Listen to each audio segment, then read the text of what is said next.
শ্রী রাধে রাধেশ্যাম। এই হরিবাসর প্রাঙ্গণে আমার যারা গুরুজনেরা আছেন, যারা আমার থেকে বয়সে বড় আছেন, যারা বিশিষ্ট মানুষগণ আছেন, তাদেরকে আমার দণ্ডবত প্রণাম। আমার বয়সী এবং আমার থেকে যারা ছোটরা আছেন তাদেরকে আন্তরিক ভালোবাসা। আপনারা ভাগবত পাঠ আসরের মধ্যে উপস্থিত হয়েছেন। এই পাঠের ক্ষেত্রে দুজনের ভূমিকা থাকে সব থেকে বেশি।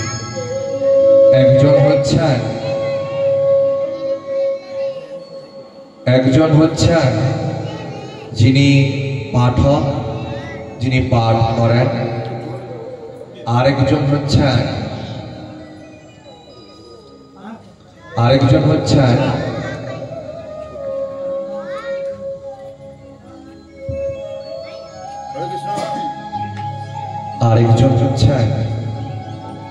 শ্রোতা, যারা শ্রবণ করেন অর্থাৎ শুনেন।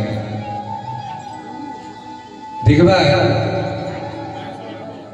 যে ভগবান বলছেন যে আমি পাঠক থেকে বেশি শ্রোতাকে ভালোবাসি। কেন?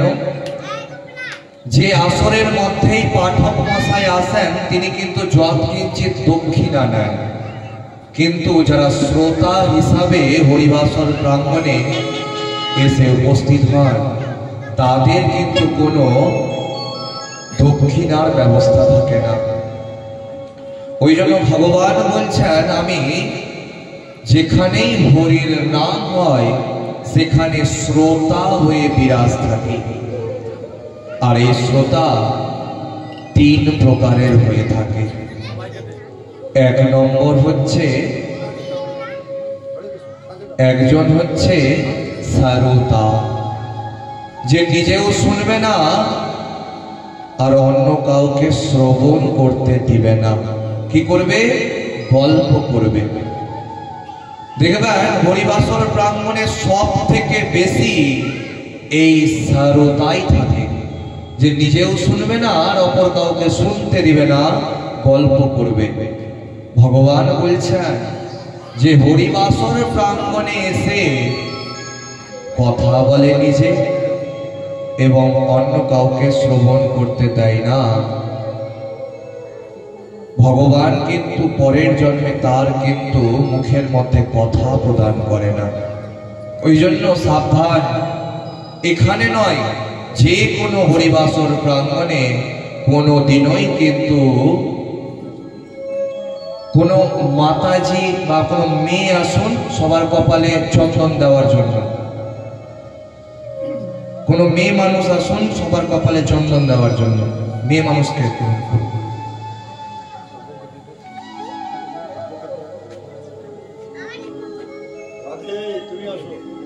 খুব মন দিয়ে শ্রবণ করুন। কোন মেয়ে মানুষ, কোন মাতাজি একটু চন্দনটা নেন সবার কপালে দেওয়ার জন্য।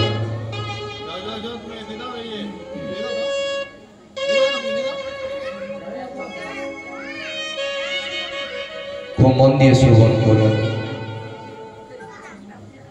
যে এই শ্রোতা খুব খারাপ। যে কোনো পাঠের ক্ষেত্রে নিজেও শুনবে না আর অন্য কাউকে শ্রবণ যে করতে দিবে না। দ্বিতীয় হচ্ছে শ্রোতা, শ্রবণ করতে করতে যারা ঘুমিয়ে পড়ে। দেখবেন রাস শুনতে কোথাও যাবেন, দেখবেন কিন্তু অনেকে ঘুমিয়ে আছে, আবার হরিবাসরের দিকে পা দিয়ে বা পা রেখে ঘুমিয়ে আছে। ভগবান বললেন শ্রোতা থেকে শ্রোতা ভালো। কেন? সে নিজে শুনছে না, কাউকে তো বিরক্ত করছে না। আর তিন নম্বর হচ্ছে প্রকৃত শ্রোতা, যে মনের মধ্যে ভক্তি রেখে ভগবানের পাঠ শ্রবণ করবেন, তিনি হচ্ছেন প্রকৃত শ্রোতা। যার মনের মধ্যে কোনো জিজ্ঞাসা বা প্রশ্ন যদি থাকে, যিনি পাঠক মশাইকে প্রশ্ন এবং জিজ্ঞাসা করবেন, তিনি হচ্ছেন প্রকৃত শ্রোতা। আজকের এই পাঠে আপনারা কে প্রকৃত শ্রোতা হবেন, কে সারোতা হবেন, আর কে শ্রোতা হবেন আপনাদের উপরেই ছেড়ে দিলাম। প্রেম সে বলিয়ে রাধে রাধে রাধে রাধে। এই যে তিলক দেওয়া হচ্ছে, তিলক দেওয়ারও কিন্তু বিধান আছে, খুব মন দিয়ে শুনবেন সবাই। আমাদের সবার 5টা আঙ্গুল আছে না? যাদের যাদের 6টা আঙ্গুল আছে, একটা আঙ্গুলের কোনো ব্যবহার হয় না, একটা আঙ্গুল এমনিতেই থাকে। আমাদের সবার কিন্তু 5টা আঙ্গুল আছে হাতে। এই যে অঙ্গুষ্ঠ আঙ্গুলটা দেখতে পাচ্ছেন, বৃদ্ধা আঙ্গুলটা, কোন মা তার সন্তানকে যখন তিলক পরাবে তখন কিন্তু এই বৃদ্ধা আঙ্গুল দিয়ে তিলক পরাবে। ওই জন্য আপনারা কোনো সিরিয়ালে বা সিনেমাতেও যদি দেখেন যে কোনো রাজাকে তার মা পাঠাচ্ছে যুদ্ধ করার জন্য, তখন কোন আঙ্গুলে তিলক পরাবে? এই বৃদ্ধ আঙ্গুলে বা বৃদ্ধা আঙ্গুলে। এই আঙ্গুলটার নাম হচ্ছে তর্জনী আঙ্গুল। এই আঙ্গুলটা সব থেকে অশুভ আঙ্গুল। কোন মৃত ব্যক্তি যে মারা গেছে তাকে যখন চন্দনের তিলক পরাতে হবে তখন কিন্তু এই তর্জনী আঙ্গুল দিয়ে পরাতে হবে। আমরা সবাই বলে থাকি, যা দিবেন অঙ্গে তাই যাবে সঙ্গে। কি যাবে? একমাত্র তিলক ছাড়া কিছু যাবে না। ওই জন্য যদি অঙ্গে আপনি তিলক দেন, অবশ্যই সেটা কিন্তু সাথে করে, দেহের সাথে করে সেটা কিন্তু পূর্বে। এই যে আঙ্গুল, সেটার নাম হচ্ছে মধ্যমা আঙ্গুল, যেটা সব থেকে বড় আঙ্গুল। নিজের কপালে যখন নিজে তিলক করতে হবে, মায়েরা যখন সিঁদুর পরবেন, এই আঙ্গুলটা অবশ্যই কিন্তু ব্যবহার করতে হবে। এই আঙ্গুল ব্যবহার করলে সিঁদুর পরা চলবে না। এই আঙ্গুল খুব অশুভ আঙ্গুল। এই আঙ্গুলটার নাম হচ্ছে অনামিকা আঙ্গুল। এই আঙ্গুলটা সব থেকে শুভ আঙ্গুল। গোবিন্দকে চন্দনের তিলক পরাতে গেলে, কাউকে যদি আপনি তিলক পরান, তবে কিন্তু এই আঙ্গুল দিয়ে পরাতে হবে। ওই জন্য এটাকে রিং ফিঙ্গার বলা হয়। কোন স্বামী তার স্ত্রীকে যখন আংটি পরাবেন, কোন স্ত্রী যখন তার স্বামীকে আংটি পরাবেন, কোন আঙ্গুলে পরাবেন? এই আঙ্গুলটাতে পরাবেন। আর শেষের যে কাঙালি আঙ্গুলটা, কোন দিদি বা বোন তার ভাই বা দাদাকে যখন ভাই ফোঁটা দিবে, কোন আঙ্গুলে দিবে? খুব মন দিয়ে শুনে রাখুন, একটা নারীর কপালে কোন পুরুষের হাত দেওয়ার কিন্তু অধিকার নাই। খুব মন দিয়ে শুনবেন, একটা নারীর কপালে কোন পুরুষ মানুষের হাত দেওয়ার অধিকার নাই, শুধুমাত্র তার স্বামী ছাড়া।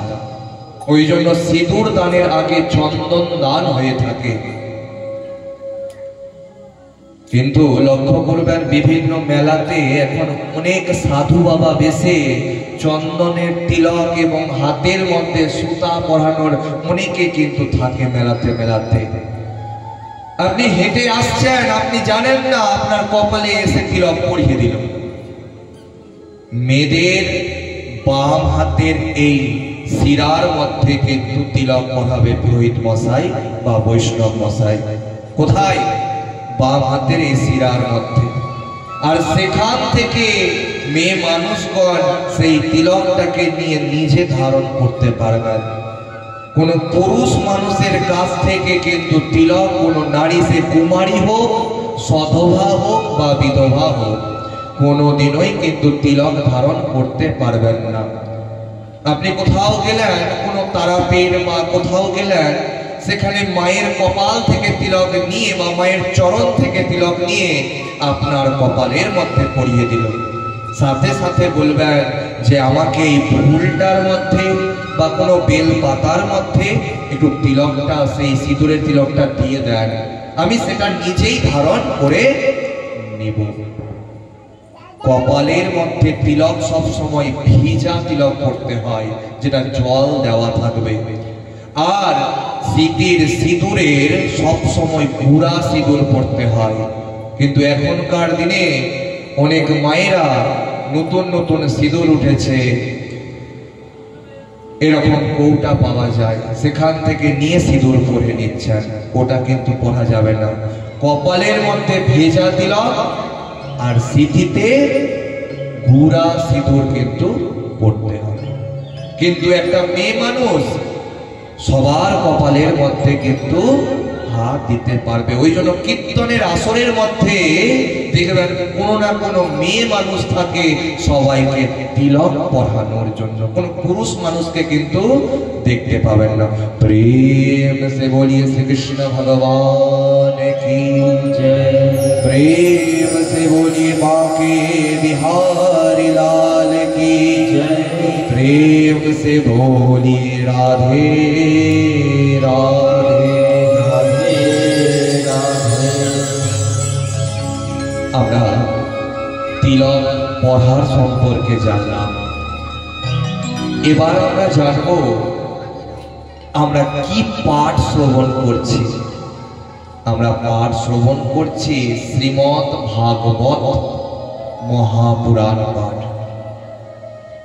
ভগবত আর ভাগবত, দেখবেন এই দুটো নিয়ে কিন্তু আমরা খুব সমস্যায় পড়ে যাই। ভগবত পাঠ বলবো না ভাগবত পাঠ বলবো। কোন গ্রামে যদি 7 দিনেরও ভাগবত পাঠের আয়োজন করা হয়, দেখবেন টোটোতে করে ক্যাম্পিং করা হয় যে অমুক গ্রামে অত দিনের জন্য ভাগবত পাঠের আয়োজন করা হয়েছে। বেশিরভাগ টোটোতেই অ্যালাউন্স শুনতে পাবেন ভাগবত পাঠের আয়োজন করা হয়েছে। ভাগবত শুনতে পাবেন না কেন? যে আমরা ভগবত আর ভাগবতের মধ্যে পার্থক্যটা জানি না বলে। খুব মন দিয়ে শুনবেন, কোনোদিনও আর কিন্তু ভুলটা হবে না। ভগবত হচ্ছে গীতা পাঠ, ওই জন্য তার নাম হচ্ছে শ্রীমদ্ ভগবত গীতা, যেখানে ভগবানের মুখ নিঃসৃত বাণী আছে, সেটা হচ্ছে ভগবত। আর ভাগবত কি? তবে যে শাস্ত্রের মধ্যে ভগবানের জন্ম থেকে মৃত্যু অবধি এবং বিভিন্ন রাজাদের কাহিনী বর্ণিত আছে, সেটা হচ্ছে ভাগবত পাঠ। ভগবতের মধ্যে 700টা শ্লোক আছে, আর ভাগবতের মধ্যে 18,000টা শ্লোক আছে। একটা দুটা না, কতগুলো? 18,000টা। ভগবতের মধ্যে 18টা যোগ বা অধ্যায় আছে, কিন্তু ভাগবতের মধ্যে 12টা স্কন্ধ আছে, যাকে বলা হয় ভগবানের বাঙ্ময় রূপ। ভগবানকে সামনে থেকে দর্শন করা আর ভাগবত পাঠ শ্রবণ করা, এই দুটা জিনিস কিন্তু সমান। ওই জন্য ভগবানের এই ভাগবত কথা কিন্তু অবশ্যই খুব মন দিয়ে প্রকৃত শ্রোতা রূপে শ্রবণ করতে হবে। এই ভগবত আর ভাগবতের মধ্যে কিন্তু আমাদের মধ্যে পার্থক্য না জানতে গেলে হবে না।